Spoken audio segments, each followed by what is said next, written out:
আজ আমরা এক ঐতিহাসিক ও সংবেদনশীল ভূখণ্ডের কথা বলবো। এমন একটি ভূমি যা বিশ্বের তিনটি প্রধান আসমানি ধর্ম, ইসলাম, খ্রিস্টান ধর্ম এবং ইহুদি ধর্মের কাছে অত্যন্ত পবিত্র। এই ভূমির নাম জেরুজালেম। মুসলমান, খ্রিস্টান ও ইহুদি তিন সম্প্রদায়ের কাছেই এই শহরের গুরুত্ব আলাদা আলাদা কারণে গভীরভাবে প্রথিত। মুসলমানদের জন্য এই ভূমি গুরুত্বপূর্ণ তাদের ধর্মীয় ইতিহাস ও পবিত্র স্থানগুলোর কারণে। খ্রিস্টানদের কাছে এটি গুরুত্বপূর্ণ কারণ এখানেই তাদের বিশ্বাস অনুযায়ী হজরত ঈসা আলাইহিসসালামের জীবন ও ত্যাগের বহু ঘটনা জড়িয়ে আছে। ইহুদিদের কাছে এই ভূমি গুরুত্বপূর্ণ কারণ এটি তাদের প্রাচীন ধর্মীয় ইতিহাস, নবী ও ঐতিহ্যের সঙ্গে সম্পর্কিত।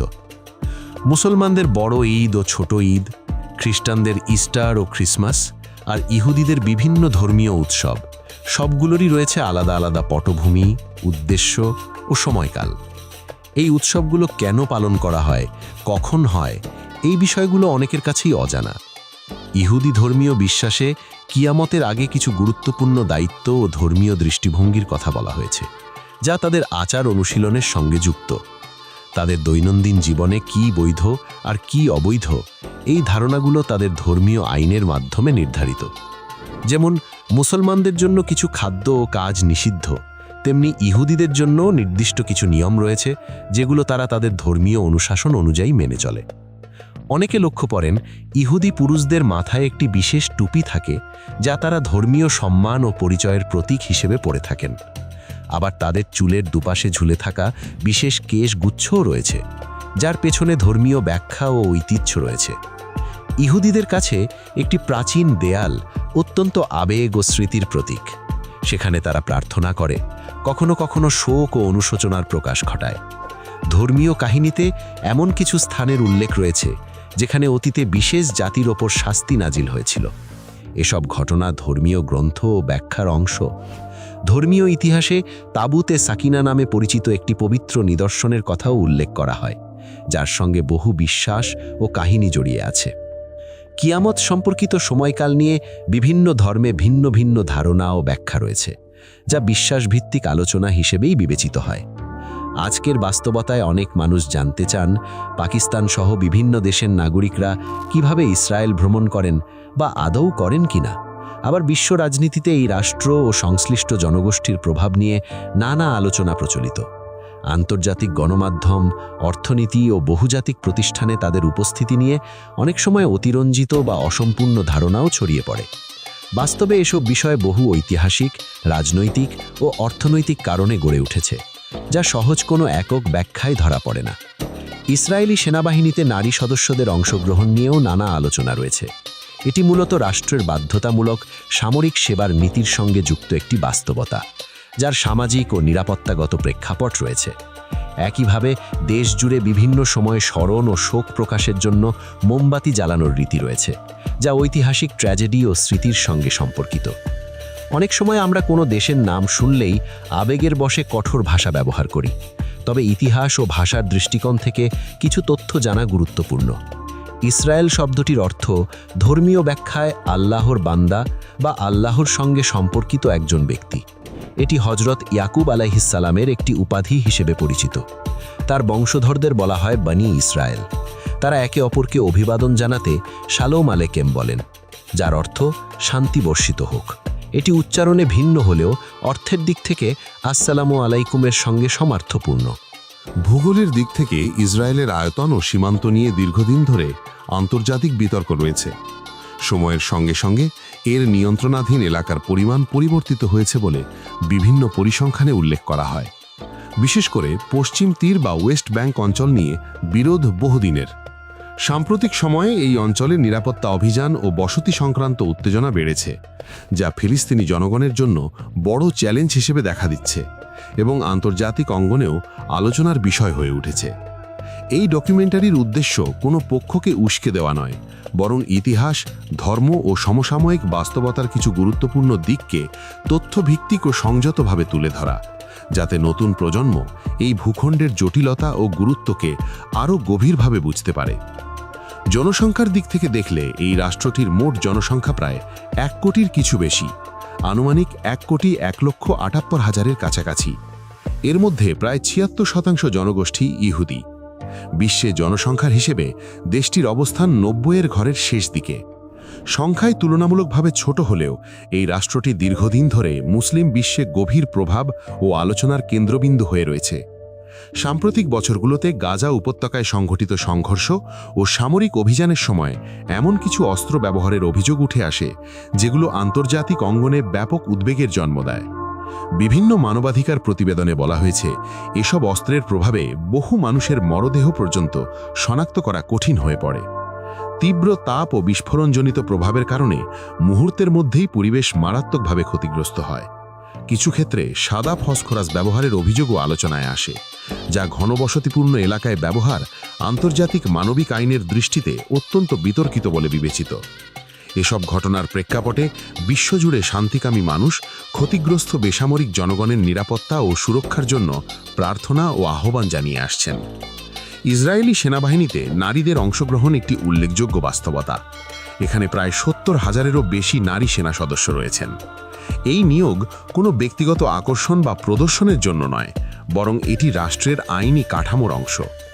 দেশটির আইনে নির্ধারিত আছে যে স্কুল শেষ করার পর প্রত্যেক তরুণ-তরুণীকে নির্দিষ্ট সময়ের জন্য বাধ্যতামূলক সামরিক প্রশিক্ষণ গ্রহণ করতে হয়। পুরুষদের ক্ষেত্রে এই সময়কাল প্রায় ৩২ মাস এবং নারীদের ক্ষেত্রে ২৪ মাস। এই প্রশিক্ষণের মাধ্যমে তারা প্রতিরক্ষা ব্যবস্থায় অংশগ্রহণের জন্য প্রস্তুত হয়। অনেক নারী পাইলট, পদাতিক বাহিনী কিংবা গোয়েন্দা বিভাগসহ বিভিন্ন গুরুত্বপূর্ণ দায়িত্বে কাজ করেন। তবে সাম্প্রতিক সংঘাত ও নৈতিক প্রশ্নের কারণে কিছু নারী সেনা সদস্য সেনাবাহিনী ছেড়ে দেওয়ার সিদ্ধান্ত নিয়েছেন বা প্রকাশ্যে আপত্তি জানিয়েছেন। তাদের মতে তারা এমন কোনো কর্মকাণ্ডের অংশ হতে চান না যা তাদের বিবেকের সঙ্গে সাংঘর্ষিক। সামাজিক যোগাযোগ মাধ্যমে তাদের অনেকেই আগে ব্যক্তিগত জীবনধারা ও দৈনন্দিন অভিজ্ঞতার কারণে পরিচিত ছিলেন, কিন্তু এখন নৈতিক অবস্থানের জন্য আলোচনায় আসছেন। সংখ্যাগত দিক থেকে দেখলে বিশ্বে মুসলমানদের সংখ্যা ইসরায়েলি জনগোষ্ঠীর তুলনায় বহু গুণ বেশি। তবু রাজনৈতিক ঐক্য, অর্থনৈতিক সমন্বয় ও কৌশলগত একতার অভাবে অনেক সময় কার্যকর ভূমিকা নেওয়া কঠিন হয়ে পড়ে। এমন বিশ্লেষণ বিভিন্ন পর্যবেক্ষকের মধ্যে দেখা যায়। ইহুদি জনগোষ্ঠীর জন্য ইসরায়েল একমাত্র রাষ্ট্র, যা তাদের জাতীয় পরিচয়ের প্রতীক। এখানে রাষ্ট্রভাষা ইব্রানি, যাকে ইংরেজিতে হিব্রু বলা হয়।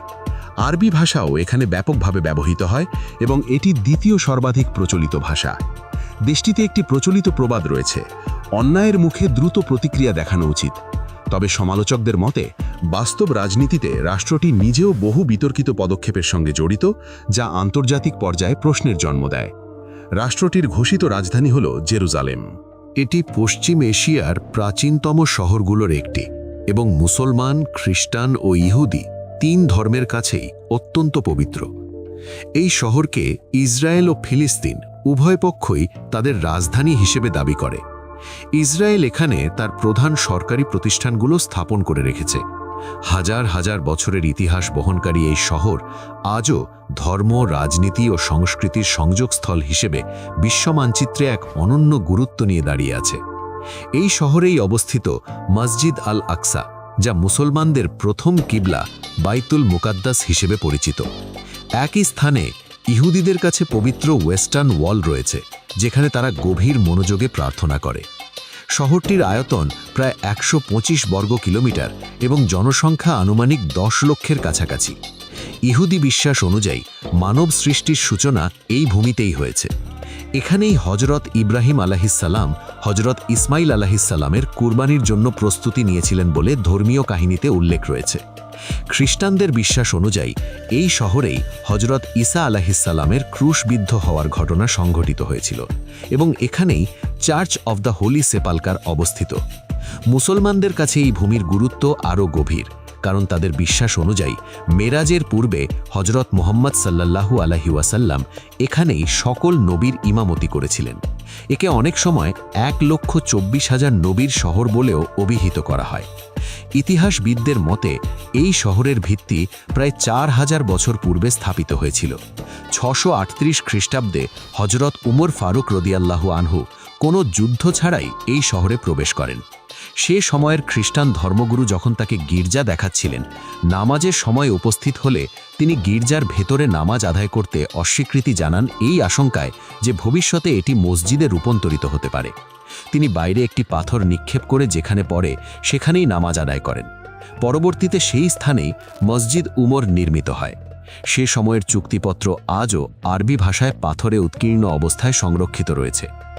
এই শহর হজরত ইয়াকুব, হজরত মারিয়াম ও হজরত ঈসা আলাইহিসসালামের সঙ্গে সম্পর্কিত অসংখ্য ধর্মীয় স্মৃতির ধারক। কিছু বর্ণনায় হজরত ঈসা আলাইহিসসালামের জন্মও এই অঞ্চলের সঙ্গে যুক্ত বলে বলা হয়। ইতিহাস, ধর্ম ও আবেগ তিনটির মিলনস্থল হিসেবে এই শহর যুগ যুগ ধরে মানব সভ্যতার কেন্দ্রে অবস্থান করে আছে। ভৌগোলিকভাবে এই রাষ্ট্রটি পূর্ব ভূমধ্যসাগরের উপকূলে এবং লোহিত সাগরের উত্তরে অবস্থিত। উত্তরে লেবানন, উত্তর পূর্বে সিরিয়া, পূর্বে জর্ডান, পশ্চিমে ফিলিস্তিনি অঞ্চল ও গাজা এবং দক্ষিণ পশ্চিমে মিশরের সঙ্গে এর সীমান্ত। চার দিক থেকে ঘেরা হওয়া সত্ত্বেও রাষ্ট্রটি আন্তর্জাতিক অঙ্গনে অত্যন্ত প্রভাবশালী অবস্থান ধরে রেখেছে। সমুদ্র তীরবর্তী আধুনিক নগর তেল আবিব সম্পূর্ণ ভিন্ন এক চিত্র তুলে ধরে। উচ্চ ভবন, ঝকঝকে বাজার, আধুনিক জীবনধারা ও পরিচ্ছন্ন পরিবেশে এটি অনেকের কাছে ইউরোপীয় শহরের মতো মনে হয়। ইহুদি ধর্মাবলম্বীরা হজরত আদম থেকে হজরত মুসা আলাইহিসসালাম পর্যন্ত সকল নবীকে স্বীকার করেন, তবে পরবর্তী নবীদের বিষয়ে তাদের বিশ্বাস ভিন্ন। শক্তি ব্যবহারের ক্ষেত্রে ইসরায়েল সৌরশক্তি উৎপাদনে বিশ্বে অগ্রগণ্য। মাথাপিছু সৌরশক্তি ব্যবহারে দেশটি শীর্ষস্থানে রয়েছে। প্রায় প্রতিটি বাড়িতেই সৌরচালিত পানি গরম করার ব্যবস্থা দেখা যায়। শিক্ষা ব্যবস্থায়ও রয়েছে ব্যতিক্রমী দৃষ্টিভঙ্গি। শুধু ডিগ্রি অর্জনই নয়, শিক্ষার্থীদের পড়াশোনার পাশাপাশি বাস্তব ভিত্তিক উদ্যোগ বা পণ্য তৈরি করে আর্থিক সাফল্য অর্জনের দিকেও গুরুত্ব দেওয়া হয়। তাদের ধর্মীয় গ্রন্থ তালমুদের ব্যাখ্যা অনুযায়ী পৃথিবীর বয়স প্রায় ৬,০০০ বছর এবং তাদের ক্যালেন্ডার বর্তমানে ৫,৭৮৬ বছরের ধারায় চলছে। বছর শুরু হয় সেপ্টেম্বর মাসে, যাকে রোশ হাসানা বলা হয়, অর্থাৎ নববর্ষের সূচনা। তাদের বিশ্বাস অনুযায়ী পৃথিবীর সমাপ্তির এখনও কিছু সময় বাকি। সংখ্যা ৬ তাদের কাছে বিশেষ তাৎপর্যপূর্ণ। সৃষ্টিকর্তা ৬ দিনে আসমান ও জমিন সৃষ্টি করেছেন বলে তারা বিশ্বাস করে। সপ্তাহের ৬ দিন কাজ করার অনুমতি রয়েছে, আর সপ্তম দিন সাবাত, বিশ্রামের দিন। এমনকি তাদের পতাকায়ও ৬ কোণ বিশিষ্ট তারকার উপস্থিতি এই বিশ্বাসের প্রতীক হিসাবে বিবেচিত হয়। দাউদি তারকা, যাকে স্টার অফ ডেভিড বলা হয়, এটি তাদের পরিচয়ের প্রতীক হিসাবে পরিচিত। শিশুদের লালন পালন ও প্রশিক্ষণের দিকে তাকালে অনেকেই বিস্মিত হন। তাদের বিশ্বাস প্রতিটি শিশু ভবিষ্যতের একজন নেতা, যে একদিন বড় কোনো উদ্যোগ গড়ে তুলতে সক্ষম হবে। এখানে চাকরির ধারণার চেয়ে উদ্যোগ ও নেতৃত্বের মানসিকতাকে বেশি গুরুত্ব দেওয়া হয়। গর্ভাবস্থায় পরিবারের পরিবেশকে শান্ত ও ইতিবাচক রাখার চেষ্টা করা হয়। টেলিভিশন, মোবাইল বা গেমের মতো বিষয়গুলো সরিয়ে রেখে শিশুর সঙ্গে নিয়মিত কথা বলা হয়, সঙ্গীত শোনানো হয় এবং চিন্তা শক্তি বাড়ানোর জন্য দাবা খেলার অভ্যেস গড়ে তোলা হয়। বাড়ির পরিবেশ থাকে শান্ত, ধূমপান বা ক্ষতিকর অভ্যেস থেকে সম্পূর্ণ দূরে। পুষ্টিকর খাবার, শুকনো ফল, তাজা জুস ও স্বাস্থ্যকর খাদ্যাভ্যাসে জোর দেওয়া হয়। শিশুর জন্মের পর শারীরিক ও মানসিক দক্ষতা বাড়াতে বিভিন্ন ক্রীড়া ও অনুশীলনের সঙ্গে পরিচয় করানো হয়। এই রাষ্ট্রে প্রযুক্তি ও ভবিষ্যৎ ভিত্তিক চিন্তাধারার উপর বিশেষ গুরুত্ব দেওয়া হয়। বিশ্বের অনেক বড় প্রযুক্তি প্রতিষ্ঠানের গবেষণা কেন্দ্র এখানে গড়ে উঠেছে, কারণ তাদের ধারণা অনুযায়ী ভবিষ্যতের প্রতিযোগিতা ও নিরাপত্তা অনেকাংশেই ডিজিটাল পরিসরে নির্ভরশীল হবে। তাই অল্প বয়স থেকেই প্রযুক্তিগত জ্ঞান, সমস্যা সমাধান ও পরীক্ষামূলক চিন্তার চর্চা করানো হয়। সমুদ্র তীরবর্তী আধুনিক নগর তেল আভিভ এর পুরনো নাম ছিল ইয়াফা। এটি একটি সমুদ্র বন্দর নগরী, যা আধুনিক উন্নয়ন, পরিচ্ছন্নতা ও জীবনযাত্রার মানের জন্য পরিচিত। এখানে অবকাঠামো, বাজার ও নগর ব্যবস্থাপনা উন্নত ও সুসংগঠিত। ইহুদি ধর্মীয় উৎসবগুলোর মধ্যে অন্যতম হল পাসওভার, যা 7 দিন ধরে পালিত হয় এবং সাধারণত এপ্রিল মাসে অনুষ্ঠিত হয়, মিশর থেকে মুক্তির স্মরণে।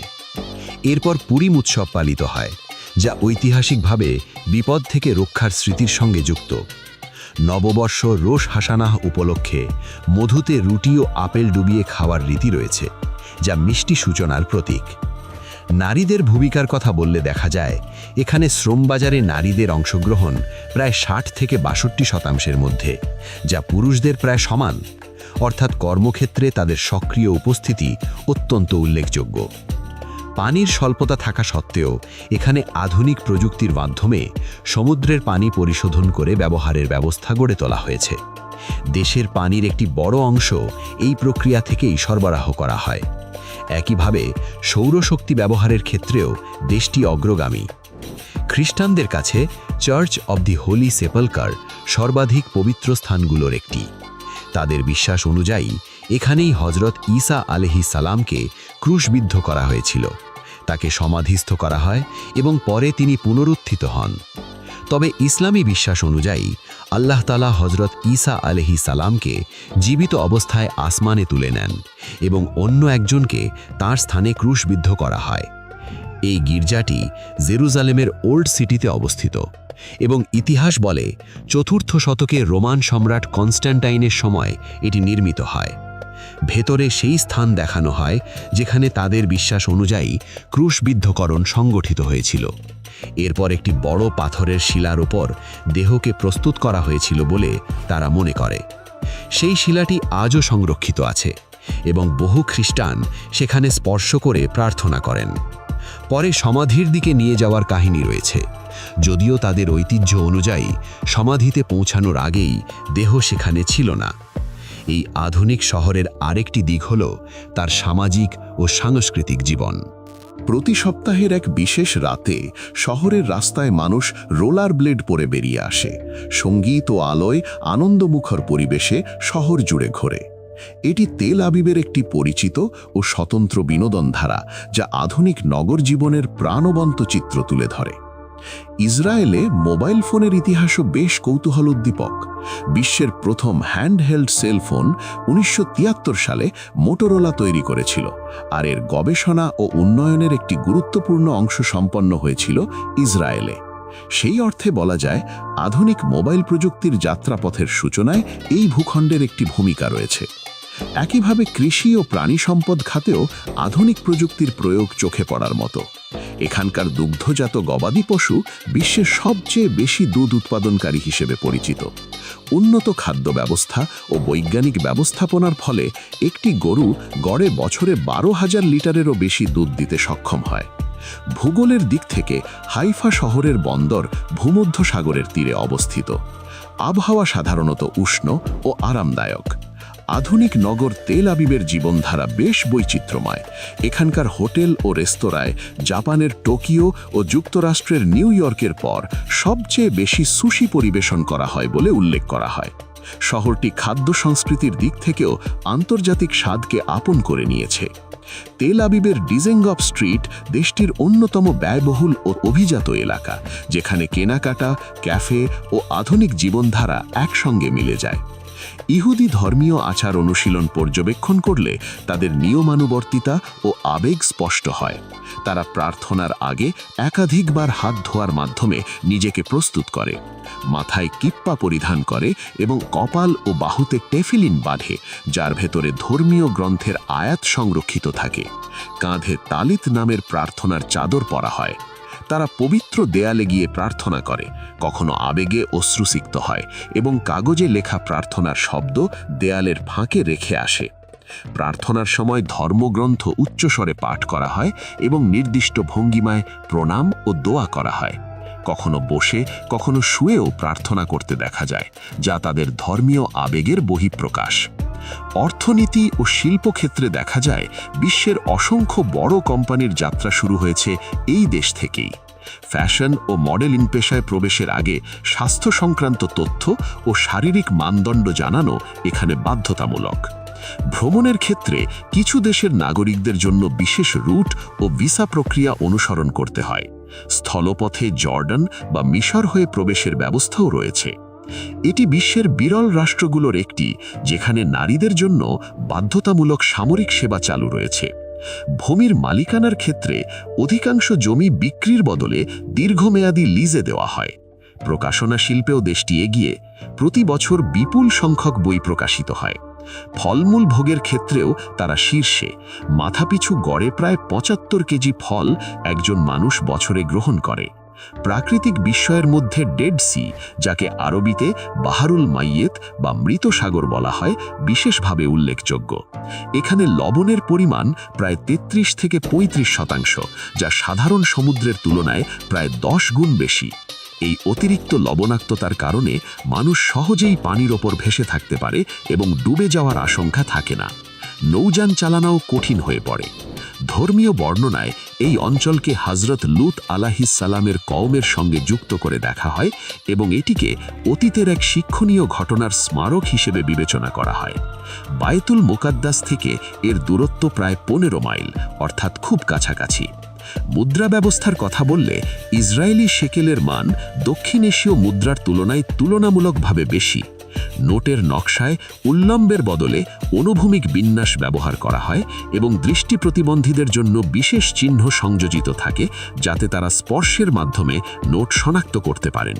রাষ্ট্রের আনুষ্ঠানিক প্রতীক হল মেনোরা, 7 শাখা বিশিষ্ট প্রদীপ, যা ইহুদি ধর্মীয় ঐতিহ্যের এক গুরুত্বপূর্ণ চিহ্ন হিসেবে বিবেচিত। এই প্রতীকটির অনুপ্রেরণা নেওয়া হয়েছে প্রাচীন এক উদ্ভিদ আকৃতি থেকে, যা এই অঞ্চলে পরিচিত ছিল। ইহুদি উপাসনালয়গুলোতেও এই প্রতীকটি দেখা যায়। খ্রিস্টীয় 70 সালে রোমান সাম্রাজ্যের বাহিনী যখন হাইকেল সুলেমানি ধ্বংস করে, তখন এই 7 শাখা বিশিষ্ট প্রদীপটিকে বিজয়ের স্মারক হিসেবে রোমে নিয়ে যাওয়া হয়। আজও রোমের আর্চ অফ টাইটাসে এর খোদাই করা চিত্র দেখা যায়, যা ইতিহাসের এক জীবন্ত দলিল হিসেবে টিকে আছে।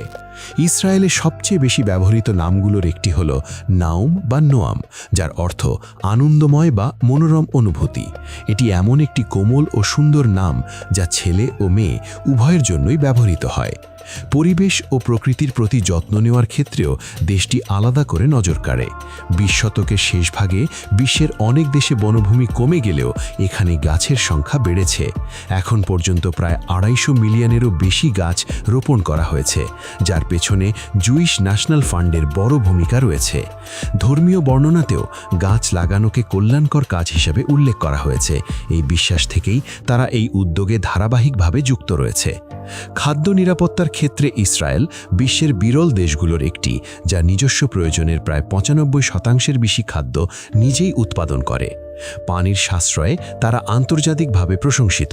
ড্রিপ ইরিগেশন প্রযুক্তি তাদেরই উদ্ভাবন, যা 40 থেকে 70% পর্যন্ত কম পানি ব্যবহার করে বেশি ফলন নিশ্চিত করে। মরুভূমিতেও সবুজায়ন সম্ভব হয়েছে এই প্রযুক্তির কারণে। যেখানে অনেক জায়গায় পানি সাশ্রয়ের কথা বলা হয়, সেখানে তারা তা বাস্তবে প্রয়োগ করে দেখিয়েছে। ইহুদি সমাজের মধ্যেও বিভিন্ন মত ও ধারার মানুষ রয়েছেন। ইউরোপীয় অঞ্চল থেকে আগতদের আশকেনাজি বলা হয়। সবচেয়ে বড় ধারাটি অর্থোডক্স, এরপর রয়েছে আল্ট্রা অর্থোডক্স বা হারেদি সম্প্রদায়, যারা ঐতিহ্য ও রীতিনীতির ক্ষেত্রে পরিবর্তনকে খুব সীমিতভাবে গ্রহণ করে। তাদের পোশাক পরিচ্ছদেও এই অনুশাসনের প্রতিফলন দেখা যায়। কালো টুটি, লম্বা কোট ও সাদা শার্ট তাদের পরিচিত বৈশিষ্ট্য।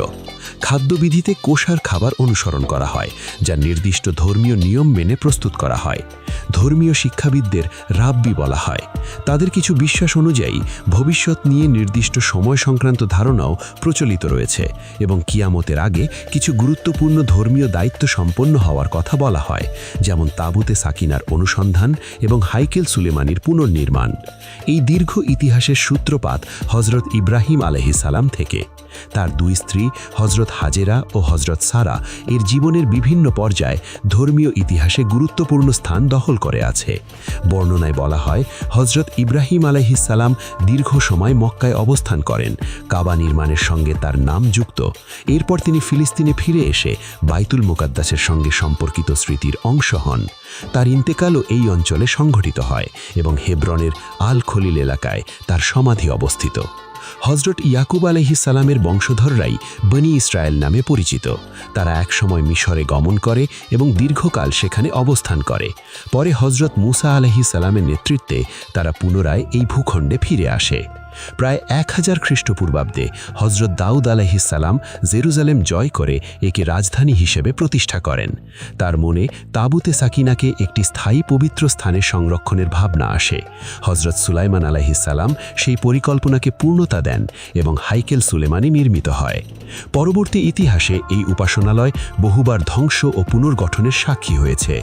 খ্রিস্টপূর্ব 586 সালে ব্যাবিলনের শাসক নবুখদনেজার এটি ধ্বংস করেন, যদিও বাইরের একটি প্রাচীর অবশিষ্ট থাকে যা আজও ইতিহাসের নীরব সাক্ষী হয়ে দাঁড়িয়ে আছে। আজ যে প্রাচীরটি ওয়েস্টার্ন ওয়াল বা দেওয়াল গিরিয়া নামে পরিচিত, সেটি অতীতের ধ্বংসের নীরব সাক্ষী।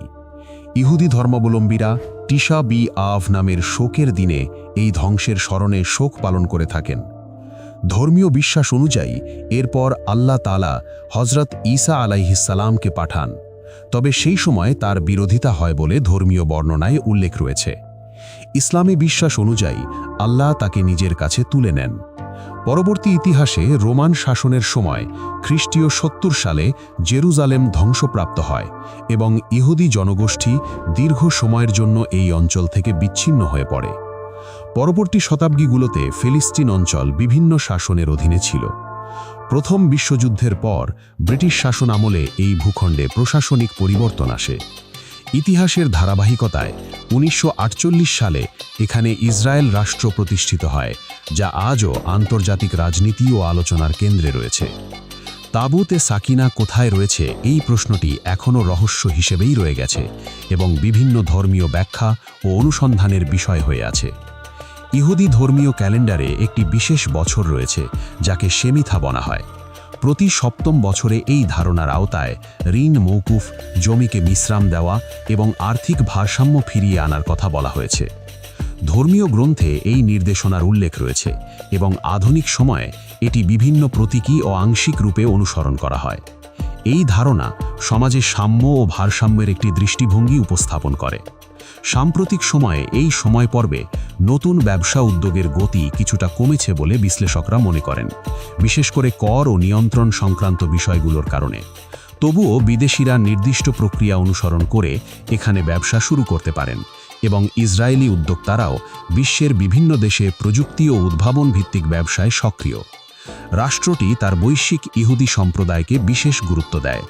ল অফ রিটার্ন নামের আইনের আওতায় বিশ্বের যে কোনো প্রান্তে জন্ম নেওয়া ইহুদি শিশু ইসরায়েলি নাগরিকত্ব ও পাসপোর্ট পাওয়ার সুযোগ পায় এবং ইচ্ছা করলে এখানে বসবাস করতে পারে। প্রতিরক্ষা খাতে রাষ্ট্রটি বড় অঙ্কের বাজেট ব্যয় করে এবং তাদের সামরিক বাহিনীকে বিশ্বের শক্তিশালী বাহিনীগুলোর একটি হিসেবে বিবেচনা করা হয়। আধুনিক প্রতিরক্ষা প্রযুক্তি যেমন আয়রন ডোম, সাইবার নিরাপত্তা এবং মহাকাশ প্রযুক্তিতে তারা উল্লেখযোগ্য অগ্রগতি অর্জন করেছে। গবেষণা ও উন্নয়ন কেন্দ্রের উপস্থিতির কারণে প্রযুক্তি খাতে দেশটি বিশ্বে শীর্ষস্থানীয়দের মধ্যে গণ্য হয়। ইহুদি জনগোষ্ঠীর মধ্যে শিক্ষা ও মেধার গুরুত্ব বরাবরই আলোচিত। বিজ্ঞানী অ্যালবার্ট আইনস্টাইনের নাম এখানে বিশেষভাবে উল্লেখ করা হয়, যার বৈজ্ঞানিক অবদান বিশ্ব সভ্যতার গতিপথ বদলে দিয়েছে। 1952 সালে তাকে ইসরায়েলের রাষ্ট্রপ্রধান হওয়ার প্রস্তাব দেওয়া হয়েছিল, কিন্তু তিনি তা গ্রহণ করেননি। আধুনিক সময়ে দেশটির সাইবার নিরাপত্তা বিশেষজ্ঞ ও প্রযুক্তিবিদরা আন্তর্জাতিক পর্যায়ে সক্রিয় ভূমিকা রেখে চলেছেন। এইভাবেই ইতিহাস, ধর্ম, রাজনীতি, প্রযুক্তি ও সমাজ সবকিছু মিলিয়ে এই ভূখণ্ড একটি জটিল কিন্তু অত্যন্ত গুরুত্বপূর্ণ বাস্তবতার প্রতিচ্ছবি হয়ে দাঁড়িয়েছে। এই তথ্যপূর্ণ ভিডিওটিকে লাইক দিয়ে সকলের সঙ্গে শেয়ার করে দেবেন। নিচে কমেন্টে আপনাদের মতামত জানাবেন, আর নতুন দর্শক হয়ে থাকলে সাবস্ক্রাইব করে আমাদের পাশে থাকবেন। সর্বশেষে থ্যাঙ্কস ফর ওয়াচিং।